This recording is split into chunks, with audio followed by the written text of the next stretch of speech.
Yunani kuno dianggap sebagai salah satu peradaban tertua di dunia.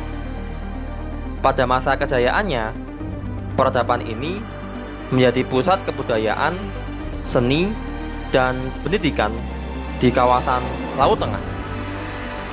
Bahkan, berabad-abad kemudian, peradaban Yunani kuno sangat memengaruhi peradaban Eropa dan dunia pada umumnya, bahkan hingga hari ini. Nah, bagaimana peradaban yang hebat tersebut terbentuk? Yunani kuno terdiri atas daratan utama dan pulau-pulau yang merentang dari Laut Aegea di timur hingga Laut Adriatik di barat. Daratan dan pulau-pulaunya dipenuhi oleh jajaran pegunungan. Orang-orang yang menghuni kawasan ini tergolong pada cabang ras Indo-Eropa yang datang dari timur. Etnografer menyebutnya bangsa Pelasgi.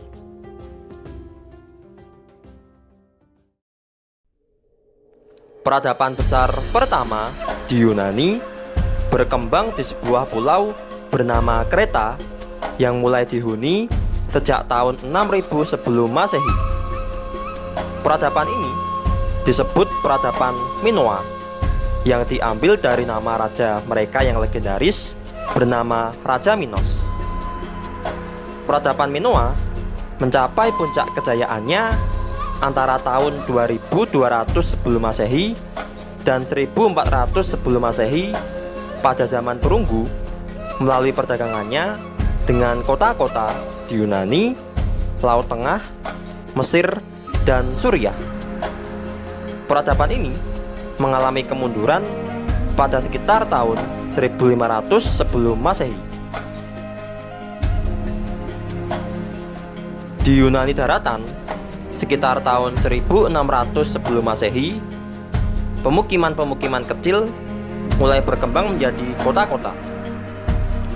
Masing-masing kota tumbuh secara mandiri dan independen karena jajaran pegunungan dulunya memisahkan masing-masing pemukiman ini. Meskipun mandiri dan terpisah, kota-kota ini memiliki hubungan dagang, bahasa, dan kebudayaan yang sama. Peradaban ini kemudian dikenal sebagai peradaban Mycenae yang diambil dari nama kota terbesar mereka, kota Mycenae. Peradaban Mycenae mengalami kemunduran pada abad ke-12 sebelum Masehi akibat gagal panen, perang berkepanjangan, dan invasi bangsa asing. Akhirnya, sebagian dari mereka memilih bermigrasi ke Aegea dan pesisir Asia Kecil, meninggalkan Yunani daratan di bawah penguasa asing yang dikenal sebagai bangsa Doria. Sedangkan di Asia Kecil, orang-orang Mycenae menjalin hubungan dengan orang-orang Asia dan menghasilkan suatu bangsa baru, bangsa Ionia. Bangsa Ionia kemudian kembali menyebar ke pulau-pulau di Aegea dan akhirnya kembali ke Yunani daratan. Bangsa Doria, Ionia, dan sisa bangsa Mycenae kemudian disebut sebagai bangsa Helenik atau bangsa Yunani. Kota-kota Yunani kuno pada zaman ini juga berkembang secara mandiri dan memiliki pemerintahan dan hukumnya masing-masing. Kota-kota ini disebut polis atau negara kota. Saat populasi mulai padat dan lahan pertanian tidak memadai untuk memenuhi kebutuhan pangan, beberapa polis mengirim rakyatnya untuk membangun koloni-koloni baru. Di barat, mereka bermukim di Italia Selatan, Sisilia, dan pulau-pulau lainnya di barat. Sedangkan di timur, mereka bermukim di pesisir Laut Hitam.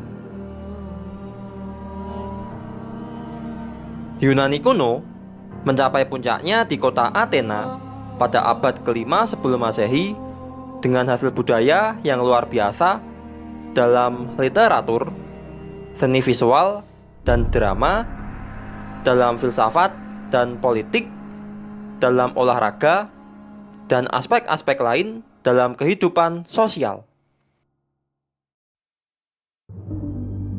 Demikianlah peradaban Yunani kuno yang kita kenal sekarang berdiri. Sejarah dan budaya yang dihasilkan oleh peradaban ini memang sangat menarik untuk dibahas, baik oleh ilmuwan maupun orang-orang pada umumnya. Jadi, nggak heran kalau Yunani kuno menjadi salah satu peradaban terbesar dan terpenting di dunia. Kalau menurut kalian, gimana? Yuk, drop di kolom komentar, dan terima kasih.